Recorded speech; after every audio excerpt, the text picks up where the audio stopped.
Bienvenue dans ce nouvel épisode du podcast Droit de l'immigration. Je suis l'avocat Fabio Locerbo. Dans cet épisode, nous abordons une question centrale dans la pratique administrative, le signalement Schengen et sa portée juridique dans les procédures relatives au séjour des ressortissants étrangers. La référence est un arrêt récent du Consiglio di Stato, section 3e, publié le 22 janvier 2026, concernant la procédure inscrite au rôle général numéro 8065 de 2023. Cette décision permet de préciser un principe fondamental. L'existence d'un signalement dans le système d'information Schengen ne peut pas, à elle seule, justifier automatiquement un refus. Le signalement Schengen constitue un instrument de coopération entre États membres régi par la Convention de Schengen.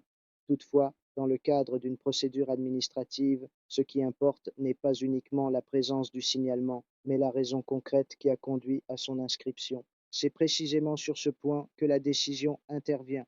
Dans l'affaire examinée, l'administration avait fondé son refus exclusivement sur la présence d'un signalement émis par un autre État membre, sans procéder à une analyse des motifs sous-jacents et sans vérifier son actualité, alors même que ce signalement avait été révoqué ou non renouvelé.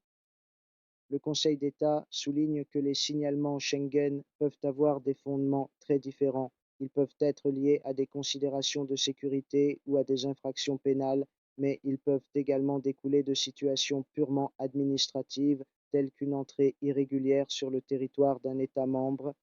En l'absence d'une vérification concrète de ces éléments, l'utilisation du signalement comme unique fondement du refus révèle un défaut d'instruction et une insuffisance de motivation. La conséquence est claire, le signalement Schengen doit faire l'objet d'une appréciation individualisée, tenant compte de son origine, de sa nature et de sa validité actuelle. Cette décision s'inscrit dans une approche plus large du droit administratif qui exige une motivation réelle et une instruction complète, excluant toute logique d'automaticité. Merci de votre attention. À très bientôt pour un nouvel épisode du podcast Droit de l'immigration.